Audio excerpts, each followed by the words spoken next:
about to listen to the Dr. Dahlia Show. Sassy, stimulating medical talk radio.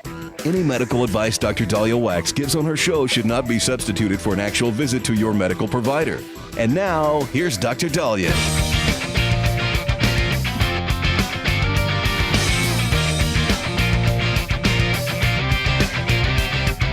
All right. We are back on the Dr. Dahlia Show. Thank you all for tuning in.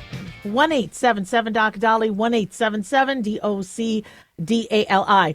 So Alexandria Ocasio-Cortez has accused Jesse Waters of sexual harassment.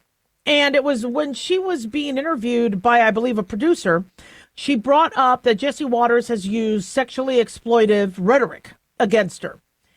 And it's an interesting topic because I've seen, both sides, as it pertains to, sexual harassment, being sexually harassed, but then people accusing and playing the card when they're not. And it's interesting with what she brings up. So Jesse Waters, and I don't watch a lot of Fox or CNN or MSNBC. I try to get the news, and then once it goes into commentary, but I think I might have actually watched this episode. I think it was on The Five, where Jesse Waters was talking about Alexandria Ocasio-Cortez. Now, this could have happened many more times, but I remember watching one episode where he said that she wants to sleep with Stephen Miller, that the reason why she's against him is because she wants to sleep with him. And then he starts describing Stephen Miller and how he's powerful, and I don't know if he says he's attractive. I don't really remember too much. But I thought that was kind of odd, but I chalked it up to he's probably trying to be comedic. This is why I think we really need to revamp news, because some of these people just aren't funny. I mean, just give us the news. Now, like Greg Gutfeld, he'll say a couple funny things, but I'm like, don't try to be funny. Let's just, we don't need an entertaining. If I want funny, I could watch Friends. Or I could watch Scrubs, or I could watch South Park, or I could watch, whatever. I love Eddie Murphy, so I could watch other things. Dave Chappelle. I don't need my news shows to be funny. So I looked at it as, was he really trying to be sexually harassing, or was he trying to be funny? But it just wasn't funny. I mean, it really wasn't funny. That really, she doesn't like somebody because she wants to sleep with them. And as a woman, it's interesting. You hear this, guys get accused this a lot. I don't understand why this guy has such a, issue. I can't say the word. Why is he giving me a hard time? Well, because he wants to sleep with you. Now, I mean, you hear that all throughout medical school. I would hear, that, well, this guy wants to do this person, this guy, and so men have always been accused of that. They don't claim sexual harassment. They're always accused of, well, it's because we want to sleep with you. So now now that women have equality, women are starting to get the same razzing. And so, well, why did I get this F? Well, because she wants to sleep with you. Why did I get this? And so now women are a part of the whole play. The problem is, when it's not made in jest and it's not fun, beauty's in the eyes of the beholder. The person who likes you, and maybe that's the wrong term for this, but if it's somebody you like that's messing around with you, you don't say anything. But if it's somebody you dislike, it's now a crime. And so I don't think what he said was appropriate. Now, I don't think Alexandria Ocasio-Cortez is going to make a federal case of it. I think where this got brought up is I think she was confronted by Johnny Belisario, a Fox News producer. And I think he offered her to come on the show. And he said, Jesse Waters would like to invite you on a show. Would you join him? And she snapped back saying he has sexualized and harassed me on a show. He has sexually harassed me on a show. He has engaged in horrific, sexually exploitative rhetoric. Now, I mean, I'm thinking when I hear that, somebody's talking about boobies, vaginas, but if that's what she's alluding to, where he said that she wants to sleep with somebody, not appropriate, not funny, but is that really very sexually exploitative? Is that, I mean, in a definition, it might be, but I mean, to me, I think, somebody talking about somebody's private parts and, really making people crazy. That's what I would think that term would be for. But Belisario pushed back, saying that's not true, Congresswoman. And then she argued that Waters accused her of wanting to have sex with White House Deputy Chief of Staff Stephen Miller. She said, it is true. He accused me of wanting to, quote unquote, sleep with Stephen Miller. So why don't you tell me what you think is acceptable to tell a woman? Thank you. So her not wanting to go on Jesse Waters' show because of that. Look, you know what? It's her choice. Personally, I think she doesn't want to go on a show because he and she will debate it out. But he really, that really wasn't an appropriate comment he made. And saying somebody wants to sleep with somebody, is it the biggest crime of the century? No, but not cool. And it gave her an excuse to not come on the show. Now, I don't care because I don't watch the Jesse Waters show. But we really need to be careful about where we're going as it pertains to news commentary and these shows. And we need to know, I think what it is you have these networks that are 24/7 and they need to fill things up with content. Now, the Weather Channel, do they do entertaining shows or do they just do the weather? We're like, all right, well, we'll cover Miami and then we'll cover North Dakota and then we'll cover, and they keep it going. They have content for 24 hours. That's kind of what I want. Let me go on there. I'll look at a cycle. Hopefully the cycle will tell me all the headlines. And then when you're about to repeat the cycle, good, I could shut it off and go finish, streaming and binging Stranger Things or whatever. But that's not what happens. To fill up the time and to keep advertisers paying, they start going to these, well, let's discuss. And I think maybe the 5 was an answer to the View, or the View was an answer to the 5. I don't know which came first. And they are highly rated shows. Maybe some people really, really care about the opinions of the newscasters. I mean, I guess I would have really liked to hear Walter Cronkite's opinion on things, growing up. But I just give me the news because I got to go on with my life. And so, if you do make jokes about somebody sleeping with somebody else, understand that not only could that be a bad joke, but you could be accused of being sexually exploitative, and they could get you fired. And that's just where we are right now. You just can't joke around. You can't be saying things like that, because once it involves anything in the sex arena, it could be construed as sexual harassment. The definition is that broad. 1-877-DOC-DOLLY. Don't go away.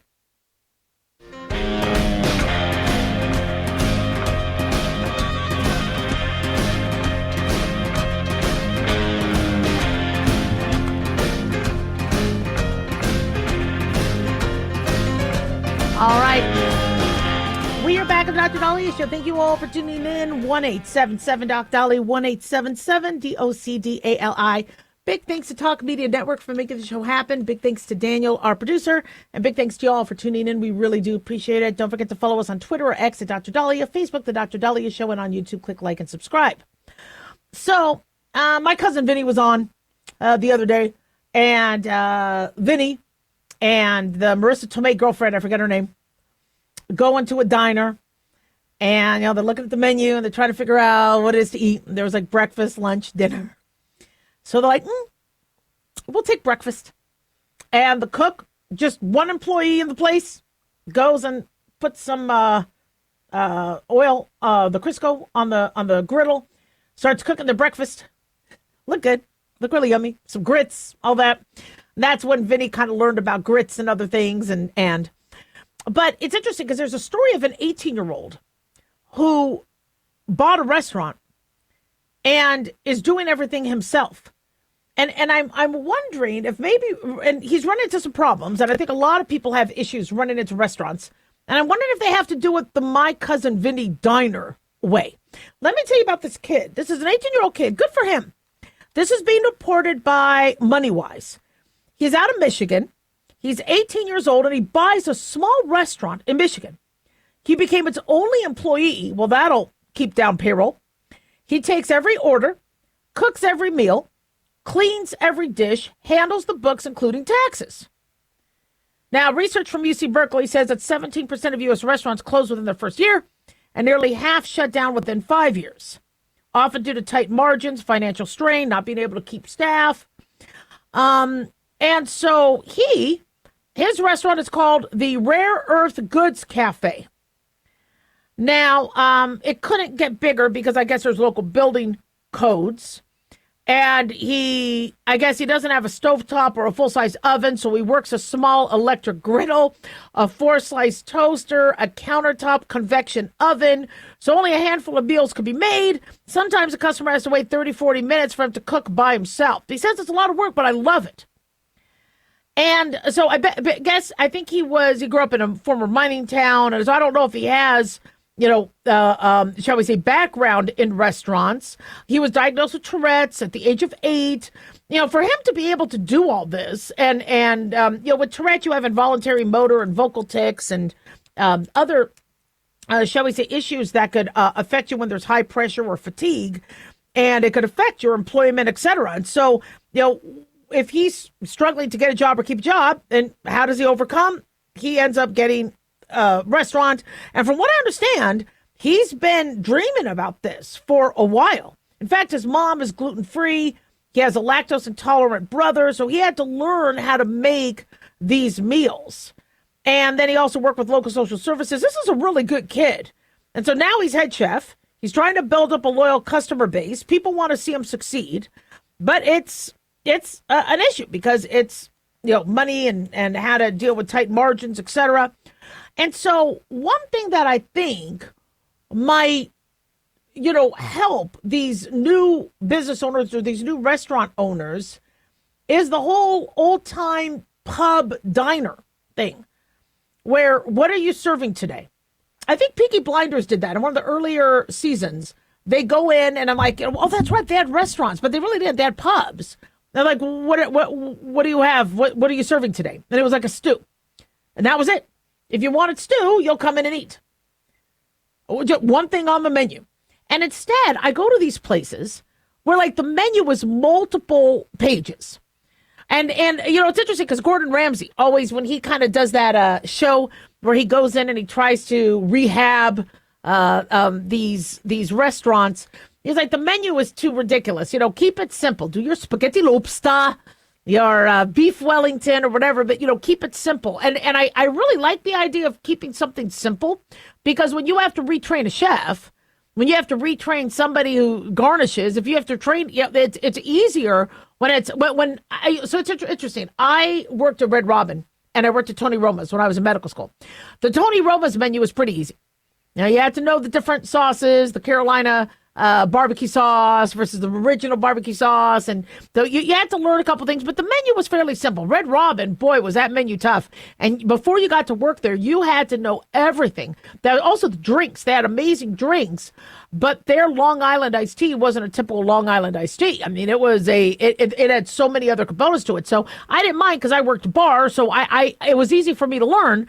But you have a new employee who wants to work the menu or work, and they can't learn it all because we have to also remember, now that we're seeing schools struggle getting these kids proficient, where these kids struggle in math, they struggle in reading. The new generation of food servers might not be able to handle such a complex menu. And what I really miss in society is the old time pub, that type of or like Cheers, where everybody knows your name. And so you go in there, after work, you eat your meal with your family, and there could be some snacks or something, but you have a drink, people talk. That's how we used to get our news. That's how we got our gossip. That's how we had community. We had these little places after work we would go to. There'd be camaraderie, and then you'd go home to the family would have a meal, whatever. And it's, I'm not saying I wouldn't want to be, I want to be the one at the pub. I love it when hubby cooks and I come home and hubby cooks. It's great. But we're really missing that. You walk in saying, what are you serving today? Well, we got eggs and corned beef hash and a side of toast. That's our breakfast meal. If you want it, great, come on down. If not, they eat and they leave. Pretty simple. You can also pre-make the food. Here we go. This is what we're serving. And I really think it decreases the price point. Now, somebody could say no, because I really want the specific item. So it's interesting. There's a restaurant. It's called Lazy Dog. And they have a very robust menu, and they would have things on their menu like this goat cheese sort of appetizer, and I loved it. And so I would want to go there just for that item. But then they end up not having that item. Like for the last year, they don't have that item. So the idea of, well, we need to have all these items so we could grab other people. And that once you get rid of that item because of the price point, well, now you're losing the people. And the other issue we have is there's just too many restaurants. There's just way too many. Everywhere. Now, I live in Las Vegas, Nevada. So, when you're back east, like we were driving back from National Park in Maine, and we're driving back to Portland, and we're hungry. It's about 7:30, and so we're looking for a place to eat. Every place was closed. There weren't a lot of restaurants. But in the West, when you're in the Phoenix area, Las Vegas area, Southern California, there's like, oh my gosh, there's like 5 restaurants on every corner. It's too much. It's ridiculous. And I don't like it. I want to remember the waiter, remember the owner. So it's interesting. The other day, I went to a Middle Eastern buffet. It was where there was a Greek restaurant. I really wanted Greek food, but there was a Middle Eastern buffet.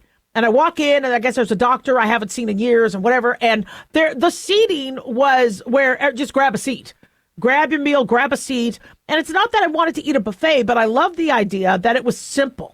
And so seeing this 18-year-old kid, bravo. I mean, there's so much to talk about that. I mean, wow, look at this kid go. And for him to struggle with Tourette's and be able to then run a business and people want to support him, I think that's great. I'd eat his food. I'd go into his place to have a meal. It's in Michigan. I don't know what city. And so good for him. But if we can figure out how to keep it simple, because I watch people own businesses. And so many, even with me in my clinic, people ask, will you ever reopen a clinic? And my answer is Obamacare has to change, because with people with high deductibles, if insurance isn't paying us and patients don't pay, you can't keep it open. So no, it won't happen. But not only was Obamacare tough, but we had phenomenal staff, but then we also had staff that weren't so phenomenal. We had some staff that stole. One stole the Valium out of the stat kit. Another one stole flu shots so that she could sell them and administer them herself. And she ended up, I heard she did this from police. I'm like, why isn't she showing up to work? And then the police called saying, we arrested your nurse because this is what she was doing. And so, I've had to, and so if staff is an issue for people, one way to keep your restaurant afloat is to, not have something that requires a lot of staff. I hate to say that because we need people hired. And in fact, the restaurant industry, God bless the restaurant industry, is what's going to keep employment alive, because it's really hard for AI to take over restaurants. People want to sit down, relax. They don't want to have to sit there and pick out their food on a kiosk. They want to sit down and have a nice meal. And I love the food servers, who've taken care of us. And I loved being a food server and a waitress. But, there's simpler way to do things. And, and I don't need a special breakfast. I just want some eggs. I just want some pancakes. If ham was kosher, I really like ham steak. I'm not supposed to eat it. I love Canadian bacon. But, maybe, I don't know, say a prayer on it so it's kosher. So I could eat it. So, yeah, I keep it simple. 1-877-DOC-DOLLY. Don't go away.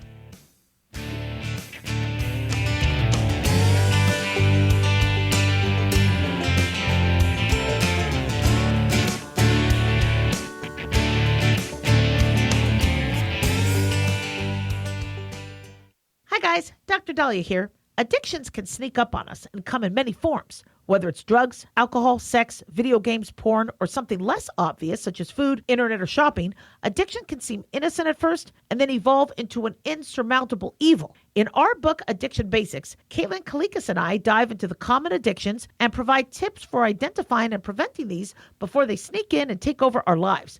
Addiction Basics can be found on Amazon or my website, drdahlia.com. Check it out.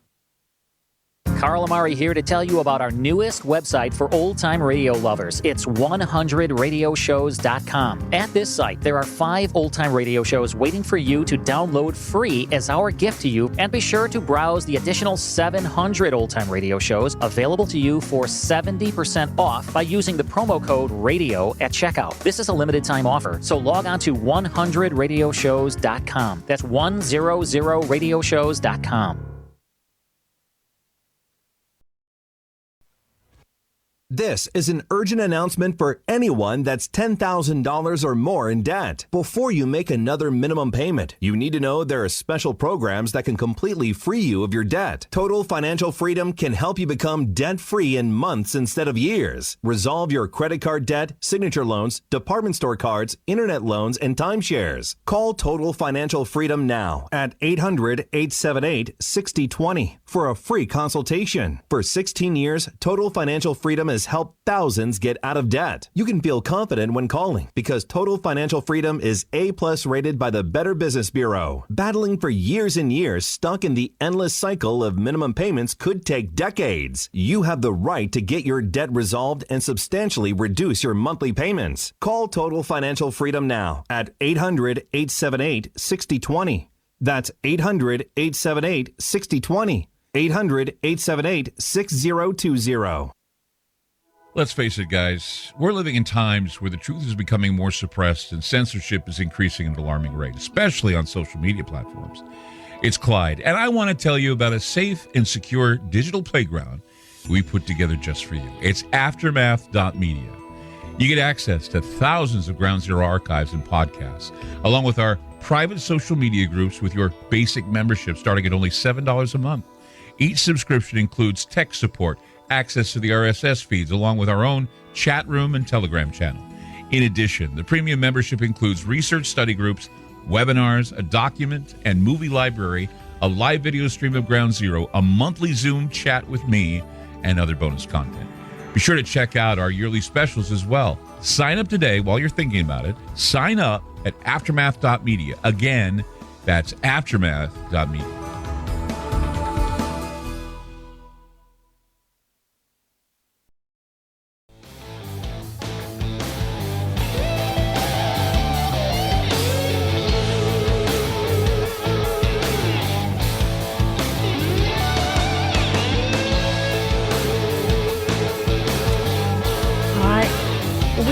Dr. Dolly Show. Thank you all for tuning in. 1-877 Doc Dolly, 1-877 DOCDALI. So the great Martin Luther King Jr., Martin Luther King, who helped us eloquently execute peaceful protests, allowed individuals to air their grievances, show strength in numbers, feel like they're doing something. And he knew that if people didn't have an outlet and didn't have a way to express their discontent, it could go unpeaceful. And so, as we're starting to look at Minneapolis going to chaos again, it's predictable, the pattern of how protests go to riots.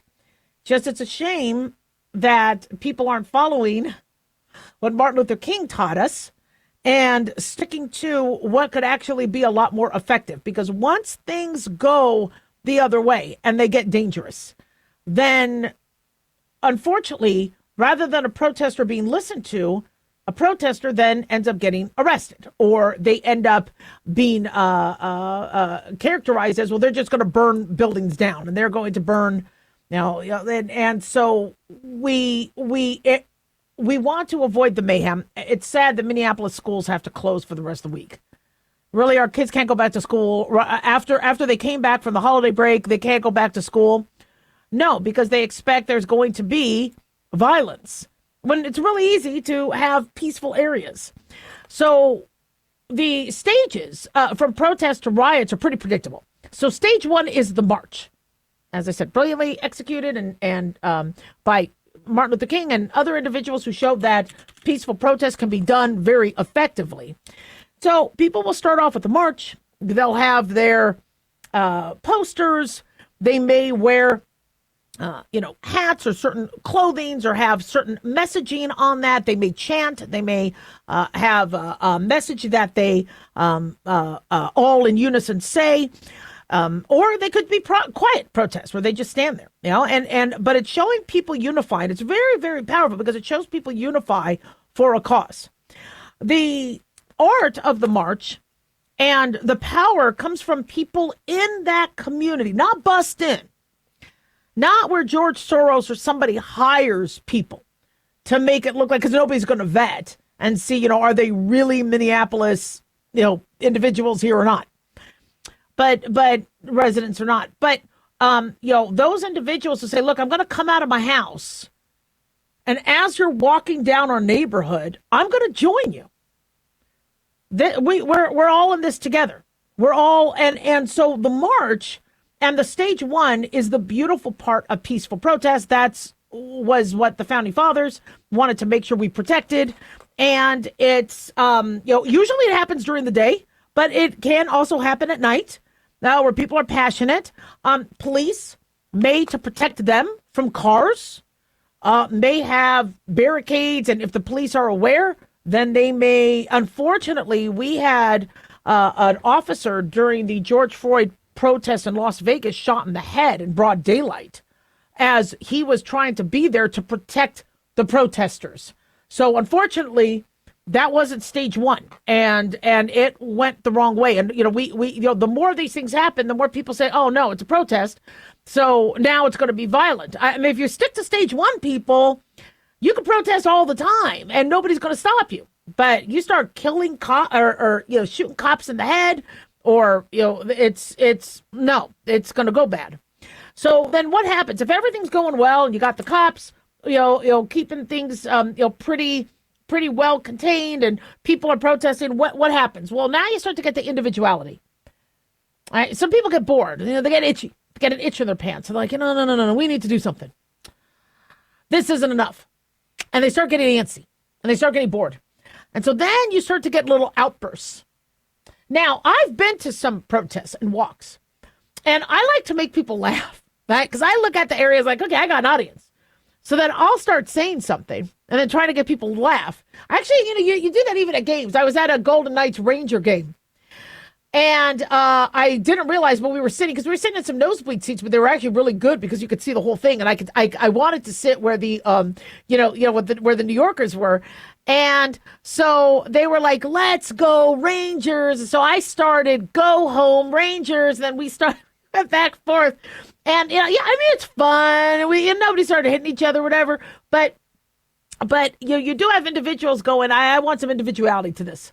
I want to start riling people up. I want to start leading. Well, then that starts to make a little bit of a change. They might yell.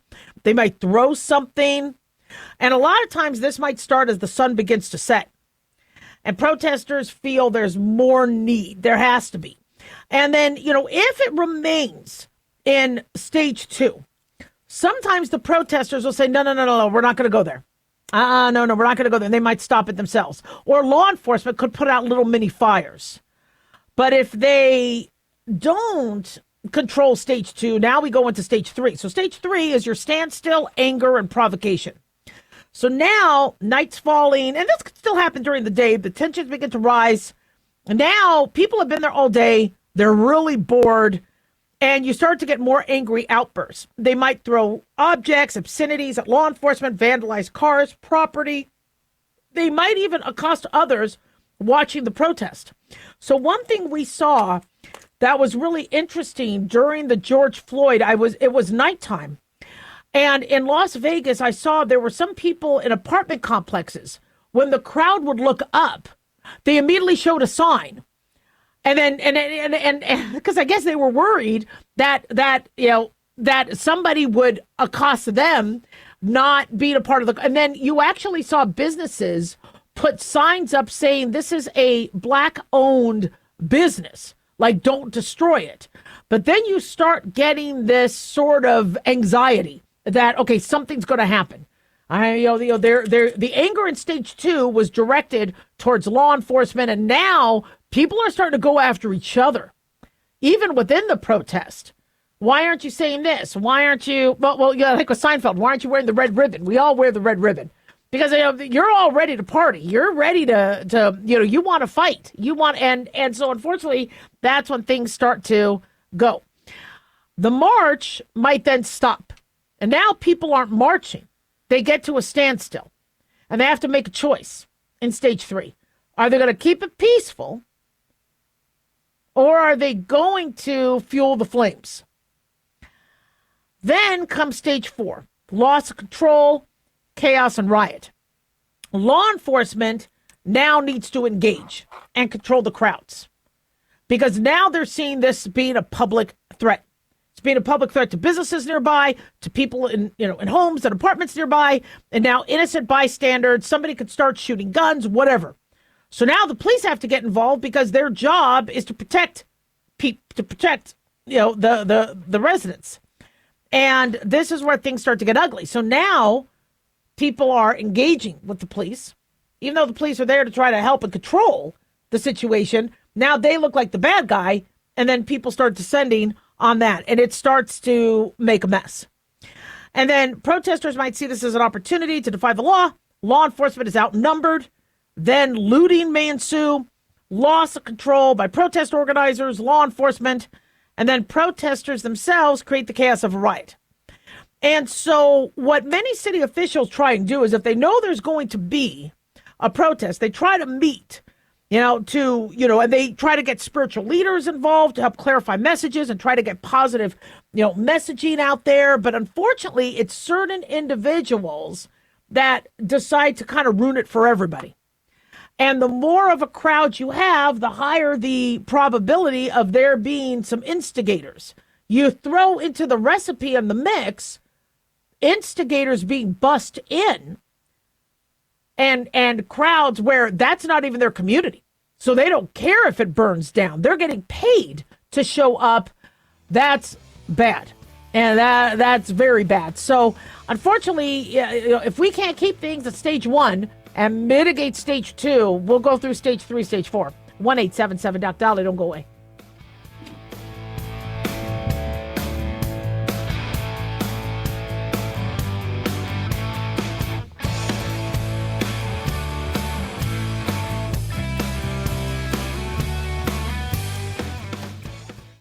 Carl Amari here to tell you about our newest website for old-time radio lovers. It's 100radioshows.com. At this site, there are 5 old-time radio shows waiting for you to download free as our gift to you, and be sure to browse the additional 700 old-time radio shows available to you for 70% off by using the promo code RADIO at checkout. This is a limited-time offer, so log on to 100radioshows.com. That's 100radioshows.com.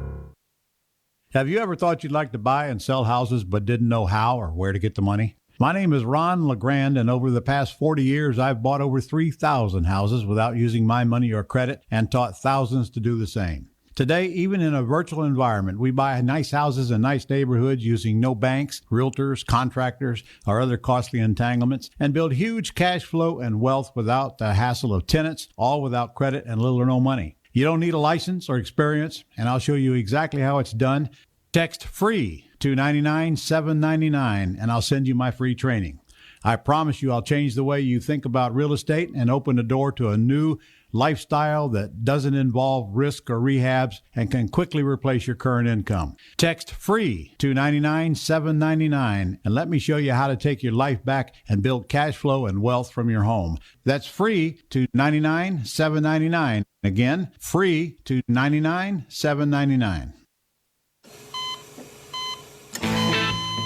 As an organ donor, your story doesn't have to end. The good in you can live on. In fact, you could save up to 8 lives and restore sight and health for many more. Sign up right now online as an organ, eye, and tissue donor. You'll be happy you did. And just maybe, someone else will be happy too. Go to organdonor.gov. It saves lives. U.S. Department of Health and Human Services, Health Resources and Services Administration.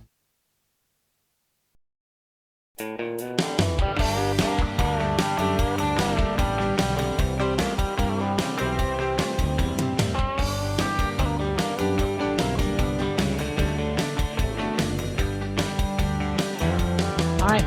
Well, we are back on the Dr. Dolly Show. Thank you all for tuning in. 1-877-Doc-Dolly, 1-877-DOC-DALI. So, for now, the last few years when I've been talking about these GLP-1 agonists, these weight loss drugs, I've been saying a big concern and a big negative with them is that when you stop them, you gain the weight back. And some of you didn't believe me. You're like, no, it's good, it's fine. The studies are showing that the weight loss could last years. Not the latest study.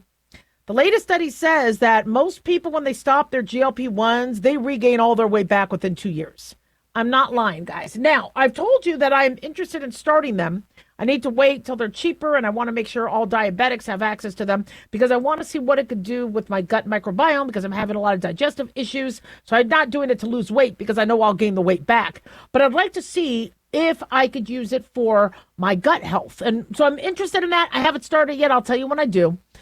But because like I said, I have a family member who has diabetes, and every time he tries to get his refill, because it works amazing on his diabetes, it's always out of stock. So last thing I want to do is take any medication from somebody who needs to use it, especially since I'm just experimenting to see what it could do with my gut health. With weight loss, I don't even want to lose weight on it because you're going to gain the weight back. I've said you gain the weight back. I've seen patients gain the weight back. It's and I've seen patients even gain weight on it because their mind starts to overcome that satiety sort of response that you get from the GLP-1 agonist, and the brain overcompensates, and you end up becoming tolerant to it. Well, in this latest study, this is being reported by CNN Health, they say many people who stop using these drugs return to their previous weight within 2 years. This rate of weight regain is significantly faster than that seen in those who lost weight by changing other lifestyle factors like diet, exercise, rather than relying on the GLP-1s. University of Oxford researchers get credit for the study, and it was published in the BMJ journal.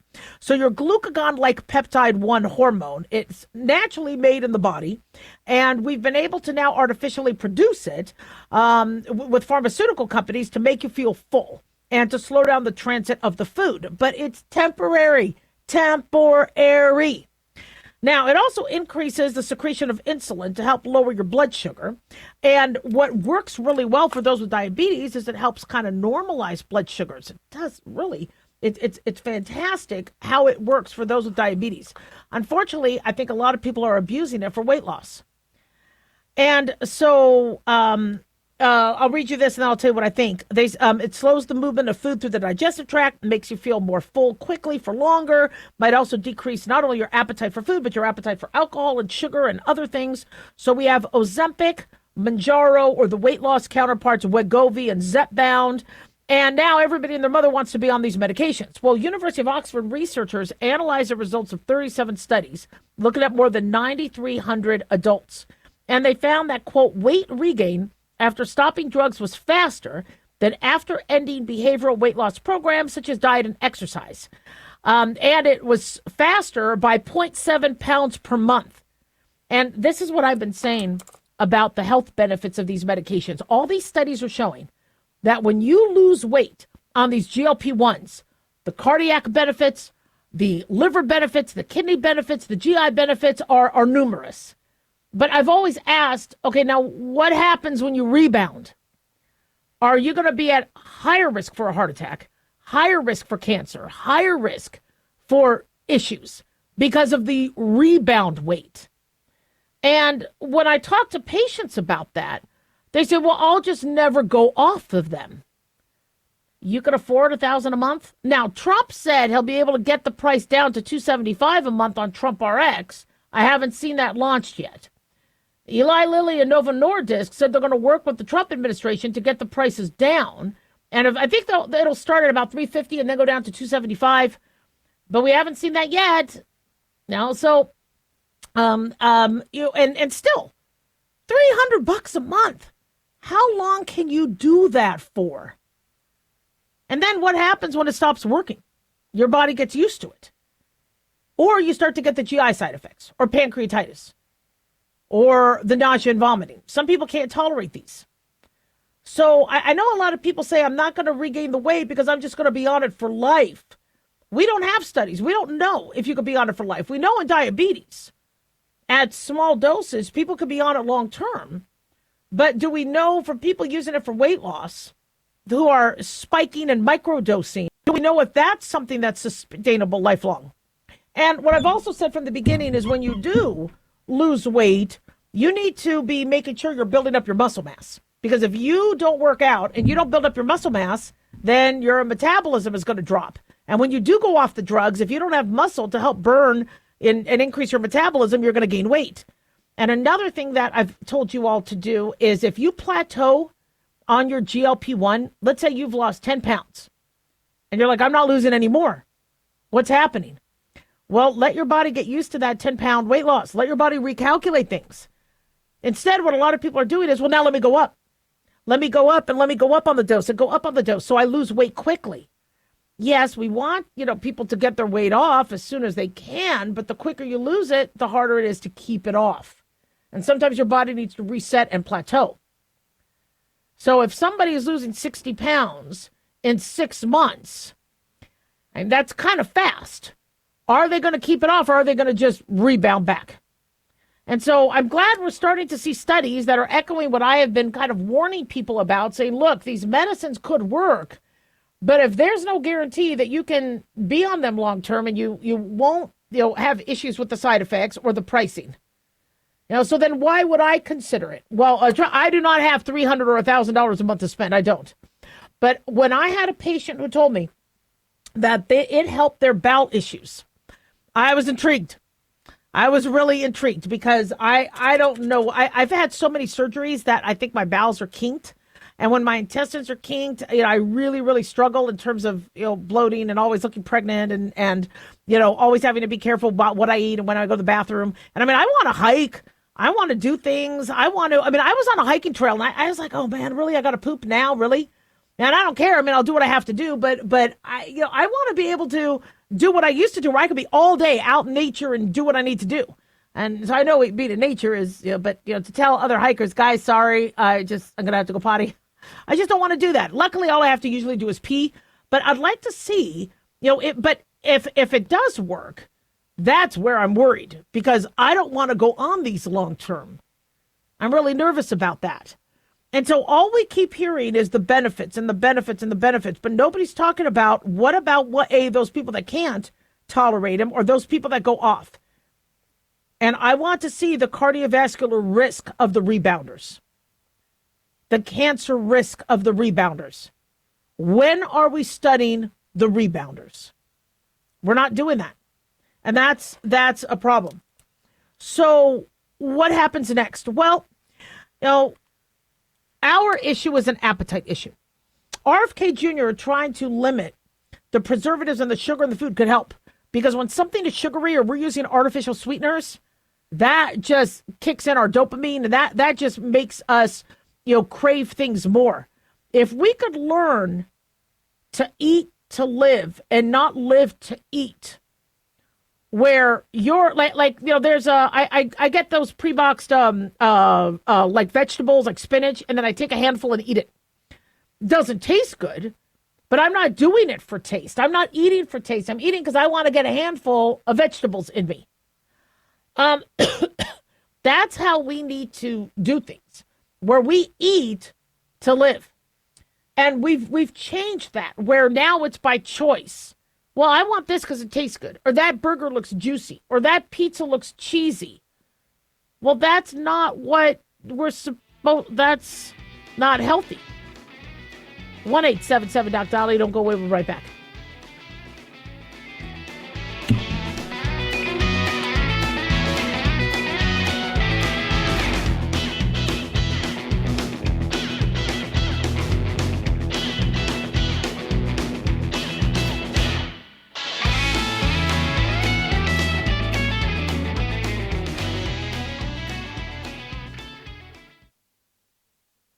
Hey guys, it's Dr. Dahlia. Fantasy football season is coming, but sadly, too many of you are taking the bench while the country takes part in one of the most exciting and lucrative industries out there. Don't know how to play? Well, huddle up and listen. Paul Kalikas and I have written a fantasy football pocket guide for beginners. This book walks you through the basics and shows you how simple and lucrative joining or creating a fantasy football team can be. Read our fantasy football pocket guide for beginners found on Amazon or follow the links on X and Facebook. That's Fantasy Football Pocket Guides for Beginners. Don't be left out.